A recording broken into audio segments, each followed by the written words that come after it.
that today's session is a little bit different to what we usually do. Usually these webinars are all about supporting you to support students. However, it became really clear to us within our Life of Student Services report and survey that we put out for that report that actually we needed to do something to really support you guys and your well-being. So today we have the fantastic Jess from Education Support here. Education Support are a UK charity which is dedicated to the health and well-being of education staff. If you guys did miss the report and you have no idea what I'm talking about, Rosie has popped it into the chat for you, so you can have a little look in your own time. As always, we are recording this session. So it's already recording. If that means you want to switch your camera off, go for it, switch your camera off. Please pop any questions throughout the session into the chat and we will cover those within a Q&A at the end. If we feel at any point that the question needs to be asked during the presentation, I'll take care of that. But if not, don't worry, we will cover them all at the end. I will leave you guys there and I'll hand over to the wonderful Jess, who will give you a little intro and get things started for you. Oh, fabulous. Thank you so much. And it's great to be with you this morning. My name is Jess Hannan. I'm a programme manager at Education Support. And my background is actually in HR. I've worked in education in HR for the past 16 years. And I found that I wasn't doing as much as I wanted to be able to do to support and protect the mental health and wellbeing of staff across the schools that I looked after.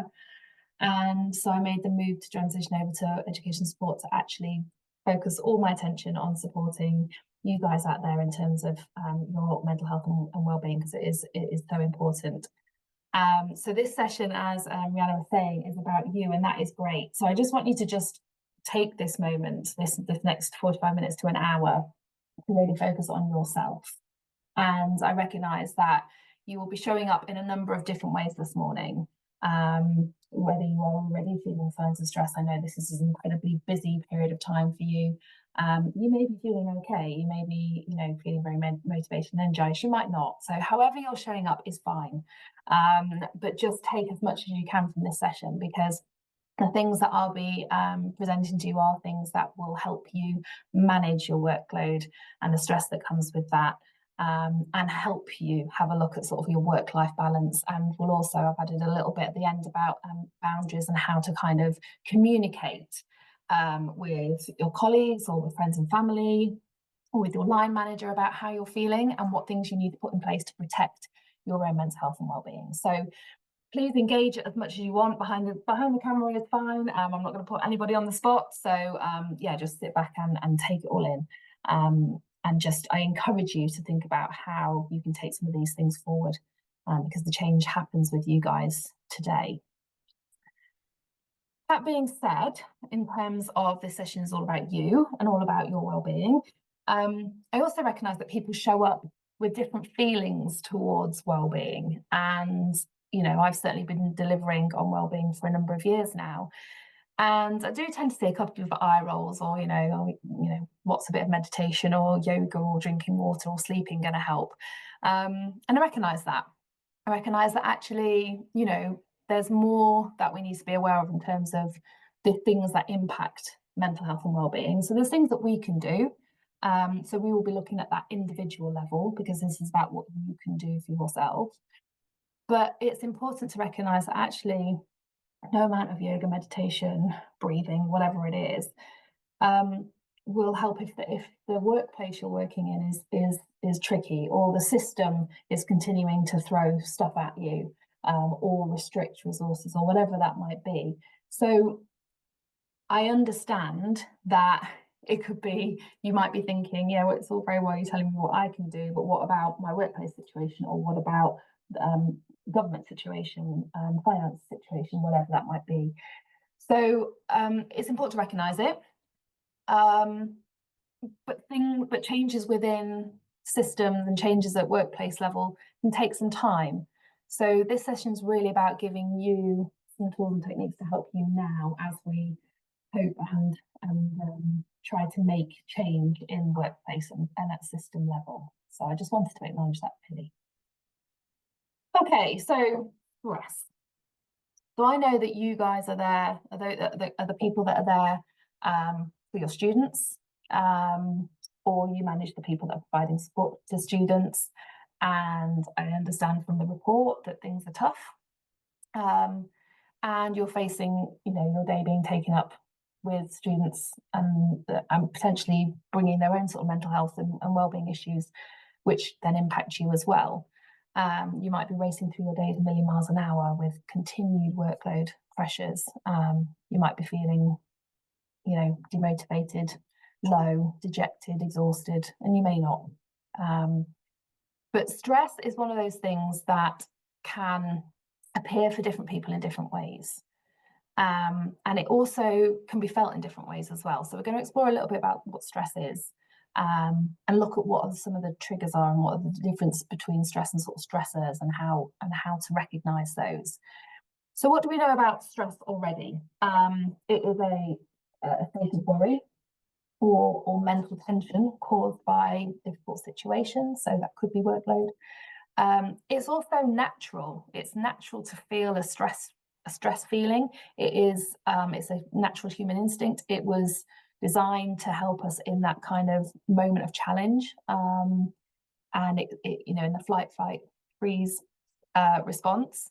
So it is something that naturally happens, and everyone can experience stress to some degree at some point. And like I said before, people can respond very differently to stress as well.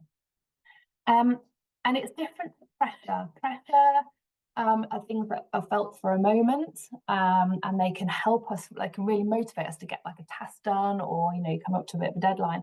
The difference with stress is that it can be prolonged, and if it lasts longer, or if it's more intense, then that's the stress bit rather than pressure. And it can affect our physical and mental health, as we know. It can show up in headaches or sleep deprivation or various other things. And it can really reduce the quality of support we provide, or who we are as a person. It might be that you've heard the terms acute or chronic stress.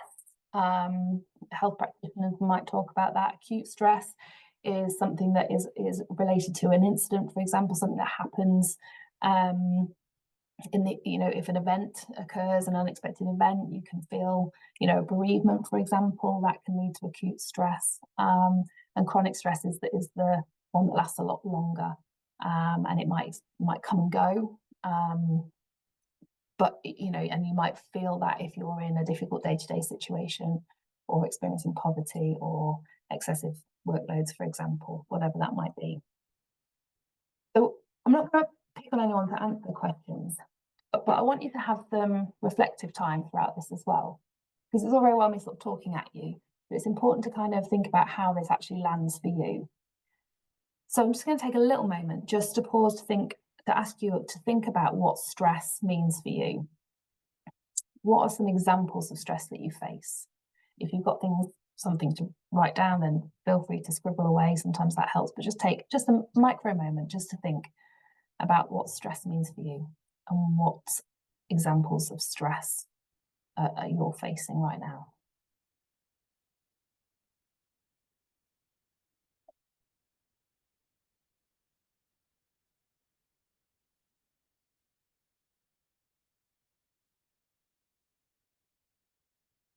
So thinking about it, stress is the feeling of being under too much mental or emotional pressure. And that pressure turns into stress when you feel unable to cope with it. That's the difference between stress and pressure. So taking those thoughts that you've had forward, it's important to know the difference between the stresses and how they show up. So stressors are the triggers to cause stress. So it could be, that you've got a deadline coming up, and that causes you to feel stress. And it's important to know how that kind of shows up for us in our bodies. Because when we can feel the feels and we know what our stresses are, we can put things in place to actually mitigate the impact that those things have on us. Stress are our emotional, physical reactions to a stressor. And they happen within our body. The stressor is external. It's something that is outside of our body, and the stress is our reaction to it. And it's important to note that it's actually, stress isn't necessarily the problem. It's about our lack of strategies to deal with the stress that cause us issues, and it's so therefore recognizing what our stresses are and knowing how they show up for us in our stress responses can help us put strategies in place to actually manage them and know what to do in those situations. So again, have a think about how those stresses that you've identified before, how that feels for you, where you feel that, or what stress shows up for you. What does it feel like? Just take a moment to just reflect and think. It might be that you feel it in your chest. I sometimes feel, oh my goodness, I'm really stressed. I can physically kind of feel it. It might be that your heart beats a bit faster. It might be that your stomach feels a bit off. But think it's important to identify those, because sometimes we can just neglect to recognize the fact that is stress showing up for us. So just take a few seconds just to think about how you feel in a particularly stressful situation where that shows up for you.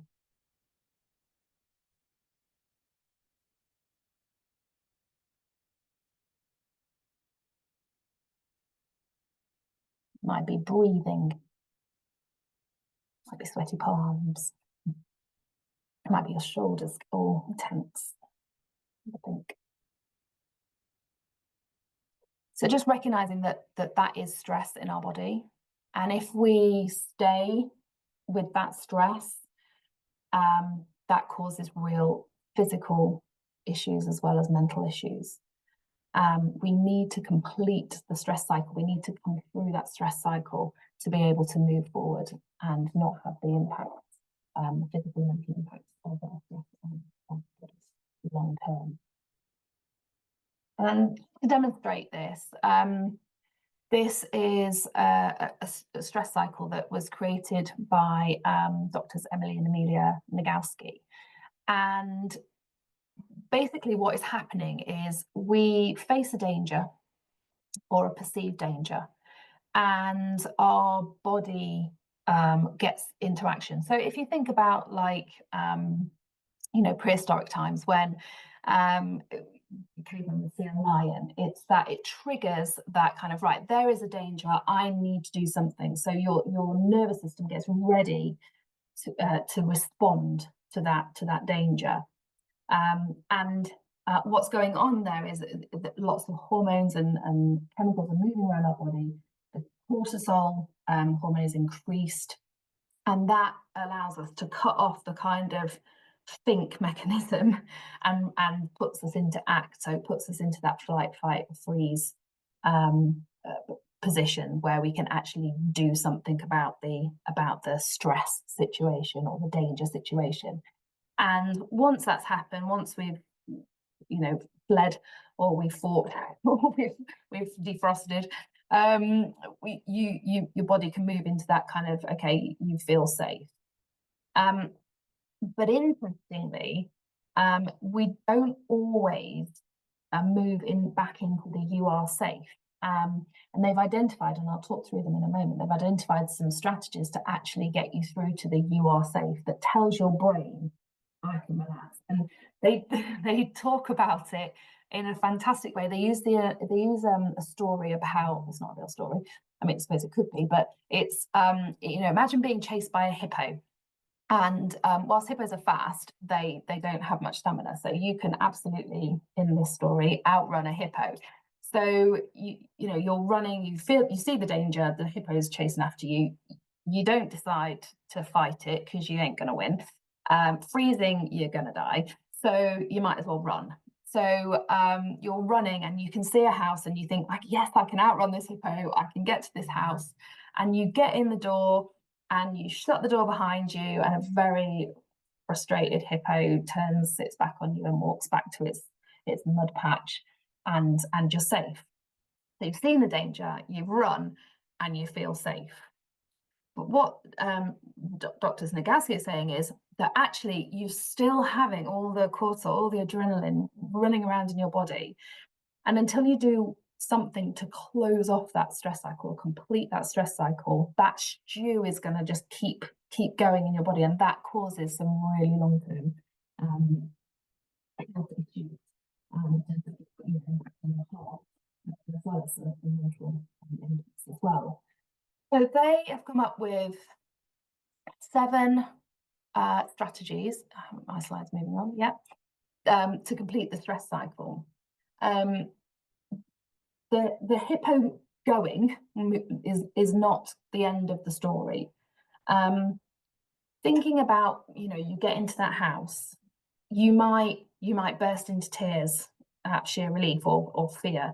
The people inside the house might embrace you and give you a hug. You might burst out laughing at the sheer craziness of what's just happened. Whatever your reaction is, they are the things that help you complete that stress cycle. They are the things that move you back into the I am safe. They're the things that tell your brain, you can chill now, it's okay. So, and as I said to you before, if we don't close that stress cycle, if we stay in that prolonged period of stress, if we don't deal with those chemicals, it can lead to mental and physical ill health, including anxiety and depression. So these are things that are proven to take you through that stress cycle. The top 2 are physical activity and breathing. Physical activity could be anything from walking it off to doing some yoga, to, if there are any Grey's Anatomy fans out there, to dancing it out. Appreciate that might not go down so well in workplace, but you can give it a try. But breathing is one that you can do pretty much anywhere, and I know it's always that kind of eye roll moment where someone says, just breathe. But actually it's scientifically proven to reduce that cortisol and that adrenaline and get you to that brain space where I am safe. I think the Navy SEALs use box breathing. I don't know if any of you have come across box breathing, but Navy SEALs used it, the NHS used it in COVID times because it works. And it's dead simple, and you can do it anywhere. It's literally, imagine a square in your brain, or you might want to look at a window or something squarish. And you take a deep in-breath as you draw your eyes across sort of the top line, and you hold the breath as you draw a line sort of down the side. And then you release the breath as you draw a line along the bottom, and you hold the breath out as you go at the top. And you just repeat that for as long as you need to, at least sort of 90 seconds. And it really does work. I've used it, and I use it all the time to get myself into a space where I'm like, yes, okay, I can do it, even before this. So that's something that you can do, and you will feel your heart rate start to drop. You'll feel your palms sort of stop sweating. And it is the quickest and easiest way, and you can do that anywhere. So when you're in those moments where you're thinking, oh my goodness, this is just, I don't know what I'm going to do, take that time just to breathe. And box breathing might be something far better than dancing it out, but it might go down a treat and work. You'll have to see what works for you. But there are other things as well you can do. Laughing about something, or having a cuddle, whatever that might be. Or having a good cry, that's okay. It's a release of emotion. It takes you through the emotion tunnel. Sometimes we can feel that our stress is related to feeling out of control of our work, of what's coming our way. You might have seen this model before. This one's been adapted from the model from Stephen Covey in 7 Habits of Highly Effective People. And it's basically getting us to think about all of the stuff that's causing us to feel stressed, and thinking about, okay, well, what actually do I have control over? What can I maybe influence in terms of, I might not have full control, but I might be able to go and speak to somebody about seeing if we can change something, and what is literally outside of our control. So what can we control, what can we influence, and what is outside of our control. And the idea is that the stuff that we find is outside of our control, we can't do anything about it. And we may be able to just apportion some time to kind of have some worry time about it, but we don't need to do anything about it. It's the stuff that we can control that we need to focus on. And it's just a helpful kind of prompt to go, okay, I've got all of this going on. How can I focus my attention on the stuff that I can control? And that's where you can work on it. This guide is on our website, so if you do want to go and work on it in team meetings or for yourself, it's a great opportunity to kind of dump some of that stuff in those circles to say, right, this is the stuff I can control, so this is the stuff that I'm going to focus on. The stuff that you can't control, give yourself some time to process it, to worry about it, because we will worry, because it's only natural, but then move on. It might be that you just have a cuppa, as you're drinking the cuppa, you think about the things that you're worried about. Once you finish that cup of tea, you forget about it. You might want to write them down and then screw up the piece of paper and chuck it away. Whatever that is for you, it's a way of going, okay, I understand that I'm worried about this. I can't do anything about it. So I'm going to write it down, get it out of my head, and then I'm going to move on. So they're just some helpful tips for how you might want to deal with that worry. And then there's an aspect of sort of self-regulation. So our ability to kind of manage our behaviour and our reactions to things that we need to focus on. So I'm going to take you through a few sort of tips and techniques about what we can do to help ourselves. But it's important to recognise that we can self-regulate, and this is how we can do it. So one of the things is a grounding technique, and I'll take you through it now very quickly. But you can do this anywhere again. Again, you might have done grounding techniques before, but just in the moment, you know, when you're feeling like it's all building, stop. And so for right now, whatever you're thinking about, whatever's going on for you in your head, I want you to just stop right now. Either close your eyes or lower your gaze. And don't worry about other people. And I want you to just focus on your breathing. And I want you to just take some deep breaths. And think about the box breathing maybe, or just take a deep in breath and a long out breath. And I want you to feel your feet on the floor. If you sat down, feel your feet on the floor. Feel the back of your legs and your bottom connected to your chair. You might be leaning with your back on your chair. Feel that too. Feel your shoulders relax. Feel your jaw relax. And take a moment just to sit in that. And then you can open your eyes or raise your gaze again. And I appreciate it was quick, but it is so good to just kind of go, right, I'm stopping for a minute. I'm going to just ground myself. And then you can move on. There's little 30-second things you can do in the moment when you're feeling stressed. Something to take away for your sort of, you know, your life styles is rest. Rest is something that is so important for productivity, and rest isn't just about sleeping. There are 7 types of rest, as documented by Dr. Dalton Smith, and all of these things need attention from us. So whether you take some rest by journaling, or whether you take a walk outside, or whether you do some voluntary work, or whatever that might be, they're the kind of things that we need to incorporate in our lives to counteract all the stress that's happening at work or personally. And they're the things that say, no, this is about gaining control of me and what I can do and what is important. Again, that is on our website, so you can take a moment to filter up and see how you might incorporate some of those things in your everyday.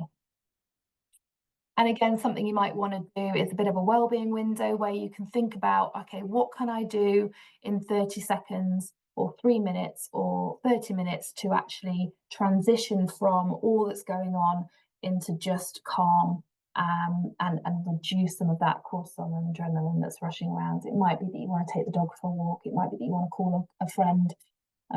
30 seconds, it might be you take some breathing times.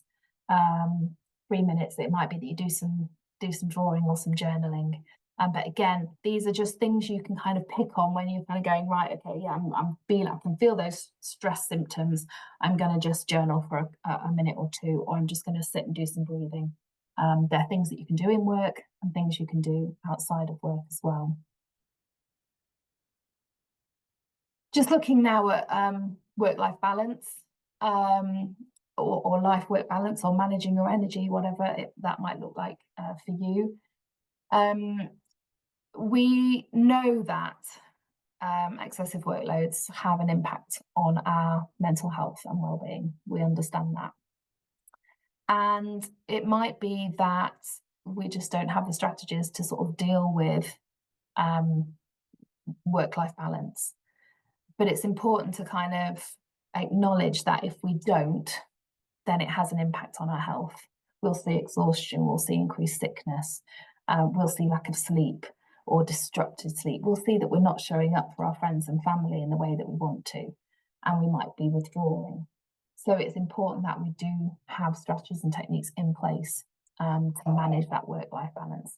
But we're always saying, oh yeah, we need a better work-life balance. Well, we actually need to do something about that. And it might be that you just start small by setting some small goals. It might be that you say, I'm going to be finishing at X time every day, and then I'm going to go out to dinner with my family, I'm going to go to the gym. It might be that weekends are not about working. It might be that you set a goal to say that if you've had a particularly difficult interaction with a student, that you go and seek some help and talk it out. It might be that you take your entire lunch break, or even a lunch break. Whatever that is, it's important to start to look at kind of those things, those goals, those things you want to achieve, those things that you know you need to kind of address. And also recognizing that we only have a certain amount of battery life. And if we don't recharge, we're not going to be able to show up as our best selves, for our friends and family in our personal life, for our students, for our colleagues. So it's important that whilst you've got those things that are draining your energy, you need to be able to think about what can replenish, or what can re-energize you, what can recharge your batteries, and think about putting those in that, the 30 minutes, what can you do in 30 minutes that really recharges you? What can you do in 3 minutes that really kind of recharges your battery? And it's taking those little micro breaks, because, sometimes you can just plug your phone and have a quick charge just to top it up to get you through the rest of the day. It's the same with your own internal battery. You need a couple of little boosts to get you through the day. So thinking about those 3 minutes or 30 seconds, because even drinking some water, even changing your gaze and not looking at the same four walls, but looking outside if you have a window, or taking a walk to another office, or whatever it might be, they are all little energizers. It doesn't have to be a great kind of, I must sit down and do my crocheting for half an hour, or whatever it might be. But that's good, even though that's good. So yeah, think about how you recharge your energy. And a good exercise to take away and do, again, an example of this is on our website. The Wheel of Life. It gives you a kind of a helicopter view of sort of what your life looks like. And you take the kind of the key areas that make up your life, whether it's work, family, social life, whatever that might be, and you kind of score it. How much do you feel is kind of being taken up with those different aspects? And it gives you an indication of where you might be out of balance in terms of your kind of life. If it was all work and no social life, as this one's kind of demonstrating, you might want to look at, okay, what might be a good boundary to put in place for finishing work a little bit earlier than you do currently, to be able to go and meet friends for food or whatever it might be. So I won't go through it all now, but it's worth, you can do it in teams as well, you can do it personally, you can do it with your family and friends, And it's important to know that actually these things can change. So whilst you might have a wheel for life right now, in a month's time, it might look quite different. So it's important to kind of keep an eye on that as to how you're balancing your work and your social life as well. And we talked about boundaries a little bit there, where I was saying about, okay, you know, what are your goals going to be? What things you need to focus on? And I think that this next couple of slides is about looking at what you can do in work or in your personal life to actually allow yourselves to have a bit of a boundary around your time. It might be a response to your life wheel if you decide to do your life wheel, to say, okay, what boundaries do I need to put in place to kind of readdress the balance here? How do I protect my time? What boundaries do I need to kind of foster that good mental well-being and control the stress in my life?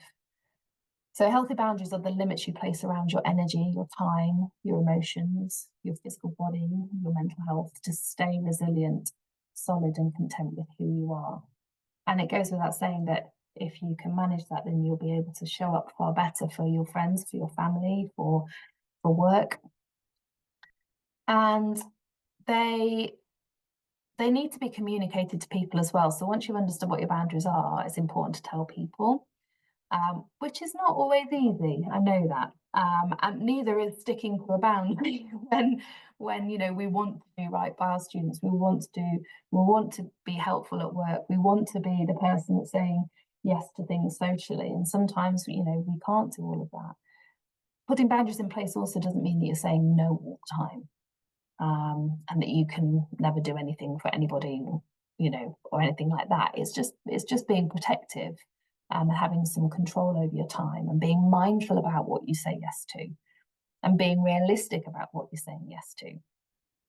And they serve, you know, many purposes. Putting boundaries in place serve many purposes. And it allows you to be clear about what you are going to be able to do. And for those people that are asking work from you, you can manage their expectations as well by saying, actually, I'm not going to be able to do that because at 6 o'clock I'm actually, you know, leaving, or 5 o'clock, whatever your time is that you might leave, but I'm leaving at that time because I've got something else on. And it helps you with managing your workload as well, because you can say, well, actually, I'm going to, or the amount of time you spend on your work, because there's always going to be work, isn't there? So it's about putting that line in the sand to say, I can, you know, realistically, I'm going to work till this time, and then I'm going to the gym, or then I'm going to whatever you might want to do, meet a friend for a walk, or go out for tea, or just go home and have a nice bath and watch Netflix, whatever it might be. But it will help you be more productive. It will help you foster better relationships outside of work as well as with your colleagues in work. It will really help you preserve your mental health and your emotional energy. It helps you to upload your own kind of standards and values, and it gives yourself a bit of self-worth, that you're not here to kind of just work 24/7. And it helps you, the boundaries help you to maintain a healthy lifestyle. And it's important to know that, you know, 80% of chronic disease is caused by lifestyle related issues. So where we're not getting that balance, where we are overworking, that can cause chronic diseases, such as in relation to your heart, for example. So that's the reason why boundaries are important. But it's about sharing them. It's that bit, it's that awkward bit about, yeah, how do I do that though? It's great, Jess, that you're giving us these sort of tips and techniques and stuff, but actually, how do I raise that? How do I actually put those boundaries in place? It might be that you're thinking, well, there's no way I can do that because, you know, I'll never get the work done. And I think that's about having a bit of courage to be able to be clear about what you can and can't do. We have employment contracts as well that set out what we are paid for and what's expected of us. And yeah, there's always that bit in education, particularly where we go above and beyond. But that shouldn't be above and beyond all the time for everything. You know, it's about where is your limit, because actually you are a human being first and foremost, and there is more to you than what you bring work or what you do as a job. So it's important to have these boundaries in place. And I think, conversations are about mental health, for example, are getting easier. That as stigma starts to sort of reduce. But I appreciate it's not easy. It is not easy to have these kind of conversations. However, it is imperative. It's so important. So it might be that you want to start small by putting in a couple of boundaries. So it might be that you are thinking, okay, I will be my best self in work if I can finish at, let's just say, 6 o'clock. I'm not suggesting that's the best time, but I need to pick a time. And I need to then go, I haven't been going to the gym. Again, or you can use a different, I'm just thinking of the gym. I need to go to the gym. I've been neglecting my physical health. So I'm going to book a class at 6:30, 3 nights a week. And it's important then to be able to communicate that with your line manager and say, actually, I feel that I am not being valued because of all the work I'm getting. And so I am going to be finishing at 6 to go to the gym. And using the I is better than, you just keep piling all this work on me and I can't get anything done. It takes that kind of, argument situation away. They can't argue with how you feel. And it's if you bring that to your line manager and say, this is how I'm feeling. I want to be my best self. I need to re-energize. I need to, for my own productivity, I need to rest. And this is my intention. This is my boundary.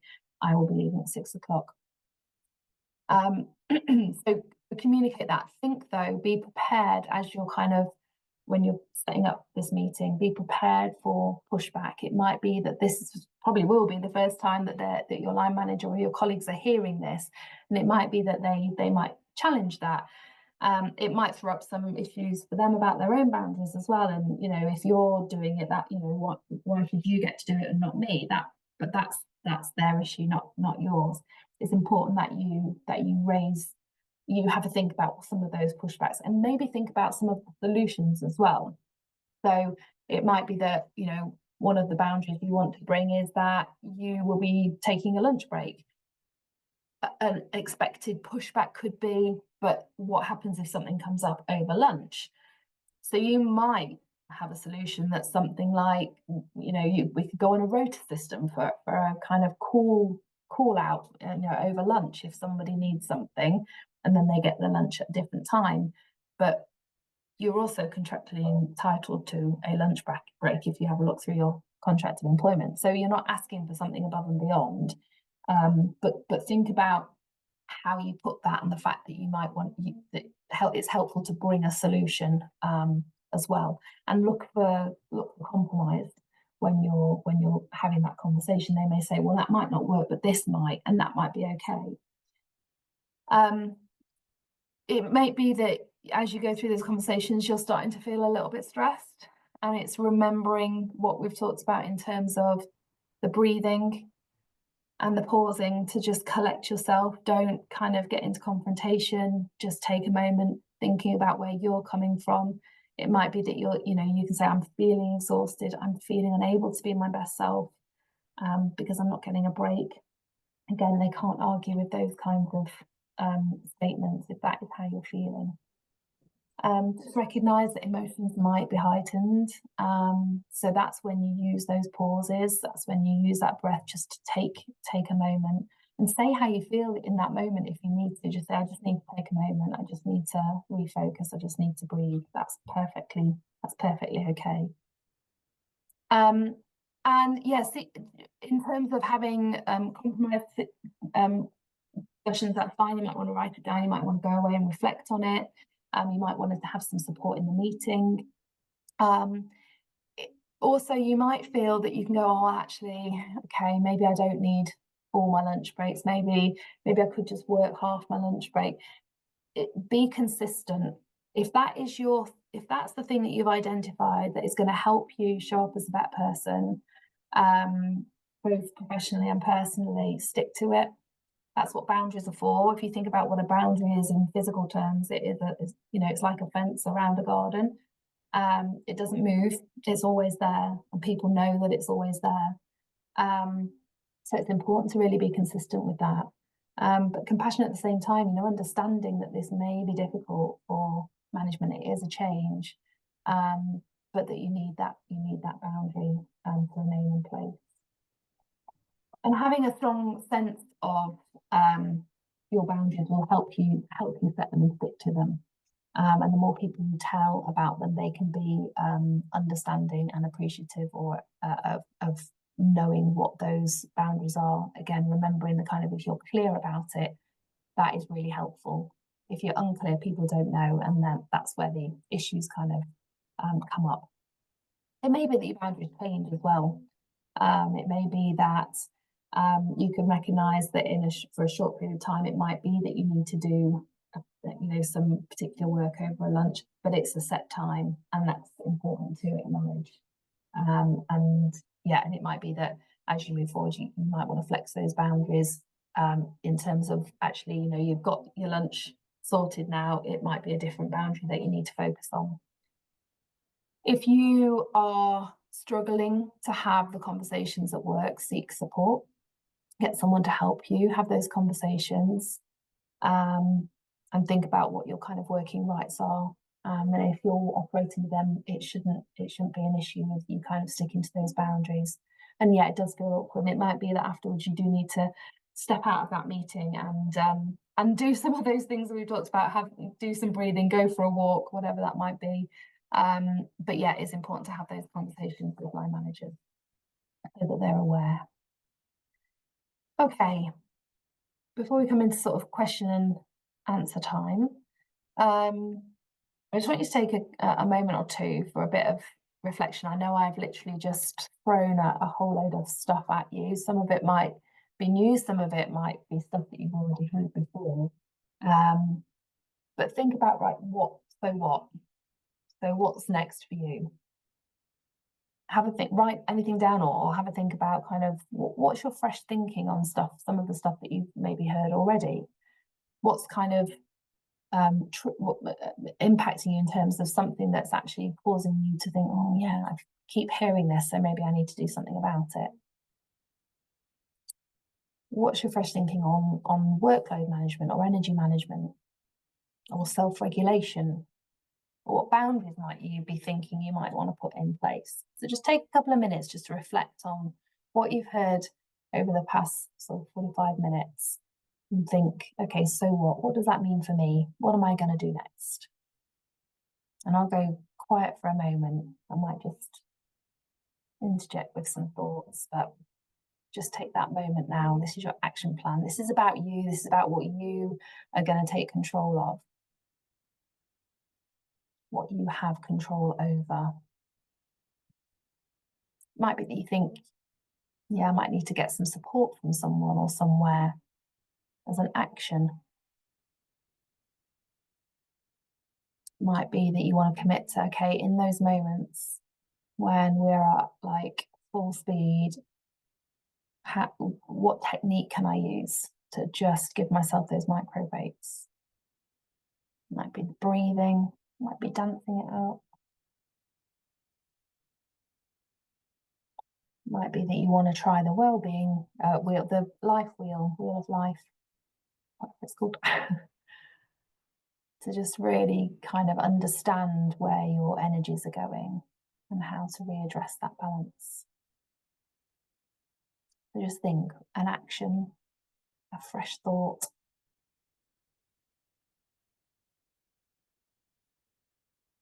Brilliant. Well, that's 11:15, so landed us quite nicely for sort of Q&A time. Thanks so much for listening, guys. I hope that's been helpful.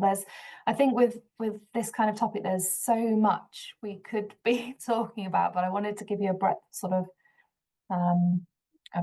things that you can take away. So Rhianna, shall I hand back to you?